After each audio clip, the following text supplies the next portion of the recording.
And we're live. But before we talk about that, I wanted to kind of get into some general conversation specifics of plastic mulch in general. Some of the challenges with it, some of the reasons it's used. Just type them in, and we'll do our best to get back and forth with you on that. So, one of the reasons, again, why is plastic mulch used? We there's quite a few different reasons, and a lot, especially in the organic industry, where maybe a lot of sprays aren't used for weed control. Some people are using it for weed control. Also for whether you aren't organic or not, for longer crops that are in the ground a lot longer. Your tomatoes and peppers are in a lot more. That's where a lot of times that will be used. Also for moisture control, putting drip line, erosion control, things like that. Those are some of the different things. Now I won't get all of the. This isn't a full encompassing kind of detailed review of plastic mulch, but just gives a little bit of an overview. How to remove it and good practices for removal of plastic is actually pretty key, because one of the things that we run into a lot with people, and it's not just you, we've done it too, because we have a farm and we've done a lot of plastic mulch, is just timeliness, getting your plastic out there, out of the field in a good time. There's a couple of reasons that that's really important to get that out early, and I'll kind of hit on a couple of those. But a couple things too before you're removing it is mowing down the crop as low as you can. Mow it down to the plastic there. It's less things that can get caught up and rip the plastic as you're lifting it out, make your job a lot easier. Keeping your plastic edges clean during the season. That's a huge thing that is very difficult for certain types of crops that you can't be going over top of, especially late season. But something like an onion, you can easily drive over it all season and cultivate the edges. But something like tomatoes or hemp, there's different needs in that scenario. So cultivating the edges, keeping them clean, is very important for. Is very beneficial to having a good, clean pickup at the end of the season. Removing it early reduces the plastic degradation as well, if you're depending on the type of plastic you're using. And I'll also talk a little bit about on some of the challenges of removal. Drip tape is also a positive thing. Most people have drip tape under their plastic. That helps to pull up that center piece, keeping it all kind of together. Some of the challenges in removal, I kind of alluded to them a little bit, but animals.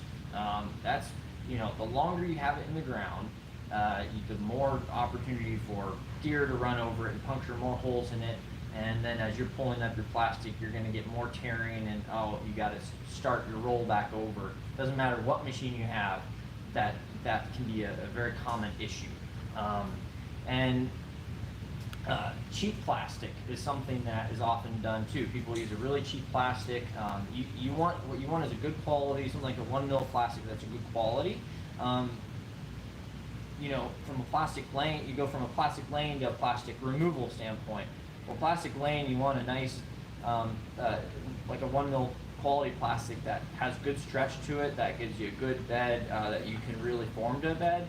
If you get too thick, then it doesn't want to stretch and cover well.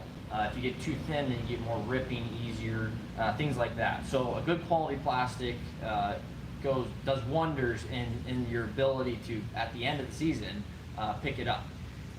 Because plastic removal is a very labor-intensive task, and one of the reasons we developed these tools, because from our own experience, it's nothing we enjoy doing at the end of the season. So we were kind of sick and tired of the manual labor side of it. So plastic that's left in the field too long can take excessive damage in other ways too. So that's just one of the challenges. The plastic from holes, one of the, not just the deer putting holes in or the animals, plastic that can be difficult to pick up sometimes is your plastic that has a lot of holes in it. So if you're planting a lot more crops, maybe you've transplanted 3 rows of a crop in, and the spacing of that crop is very close. You don't have a lot of integrity in that plastic left, so it can get a little bit more difficult to pick that up. And again, that can be a challenge regardless of the system you have, but it's just something to keep in mind.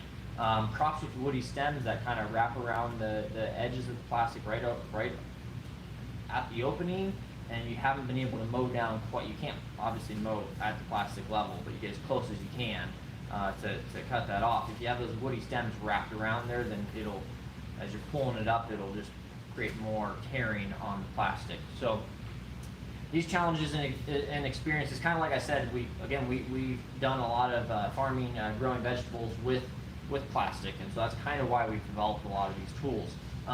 And you know, you've seen what we have here over the past few years. You may have seen that we've had some of these over the past few years. So what's different about this? I'll kind of go over this a little bit, but you know, we typically have sold all these tools by themselves, individual components, and that's something that we're still going to continue to do. But one of the challenges is always necessarily knowing for you what you need to purchase, one, or we've had a lot of requests for how do I, on our Tilmor tractor, we can put the lifter blades, we can put them underneath the belly of the tractor, and then we can put the winder on the back of the tractor. So our Tilmor tractor does allow us to do a single pass removal. However, most, you know, our Tilmor tractors newer on the market, a lot of more people have a Category 1 tractor. How do I do a single pass like you do with your Tilmor tractor?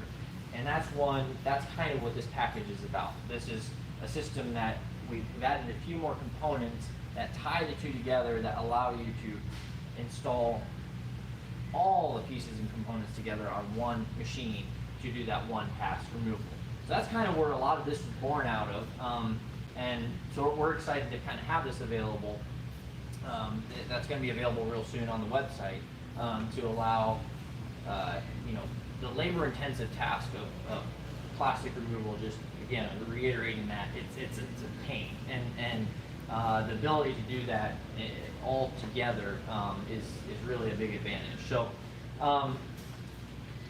the lifter blades, I kind of alluded a little bit to all the pieces, but yeah, just a general overview. We do have an overview video that we'll have it linked in the description, and you can see it up here as well. That video gives a detailed breakdown on all the components from the winder and the lifter. But lifter from the just super basic loosening, lifting the edge underneath the edges of the plastic, so you can have something to, you know, lift up. So some people will use these independent of a winder, just the ability to lift and more easily pull it off even by hand is versus how do you get the edges up. And the nice part too with these lifter blades and our winder is you don't need any special hydraulics or electric or anything with either of these. They both work really well for low horsepower tractors. And so that's kind of the benefits there. Again, the winder is driven by ground speed, so whatever speed you go, it's going to wind at that speed. And so again, being able to kind of marry those two in a very simple way, mechanical way, that makes it so really anyone with a Category 1 3-point hitch can put this on. Now, I will say from a weight standpoint, all of this together is about 580 pounds, and about 250 of that is back here. So you have a good bit of weight fairly far off of your hitch point. During operation, not a huge deal. Again, you're also going to get the weight of your roll that's going to come up here as you wind your plastic up. But what you will want to do is you want to take a look at your manual for your tractor and look and see what is the lift capacity of the rear 3-point, and can I lift this first of all, and if I can, is that by itself at 580 pounds, or can I lift even more with a roll on here? Well, the nice part is this is designed really easy to release your roll, so we can release our rolls out here very easily before you go and pick it up anyway. So again, low horsepower requirement. You don't need a really big tractor, but you do want to make sure one that is substantial enough that it can handle the 580 pounds on the rear. So You know, being such a labor-intensive activity, I know we've done a lot of plastic layers this year. There's a lot of people doing a lot of vegetable varieties, whether organic or conventional. You know, not everyone loves plastic. I prefer to do a lot of mechanical cultivation, where we prefer to on our farm, but it's also, there is a necessity in certain areas to do that, and so we want to provide that opportunity. But just, again, recapping, trying to hit on the quality of your plastic mulch is key. The timeliness of getting it off there is also huge. And if you do those things, regardless of what system you use, you're going to be a lot further ahead. So we'll soon have this available on the site, like I said. If there are questions as far as whether it's regarding plastic mulch, whether it's regarding the system specifically, or anything else that we can help you out with. Again, we do more than just plastic mulch, but you know, let us know. Put it in the comments here. Send us a note.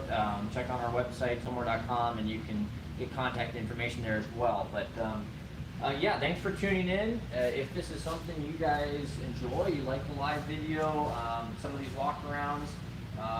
Again, we didn't go super in depth to the different components, but I think it gives you a little bit of an idea of its overall kind of package that'll be a one-click kind of ability to purchase on the site, that just, instead of trying to think, how do I piece all these things together, and then the appropriate instructions for installation once it's there. So yeah, thanks for tuning in. That's kind of all we have to talk about today. For anyone watching in the future, again, post a note, question. Don't hesitate to reach out, and we hope to see you on the next one. Thanks.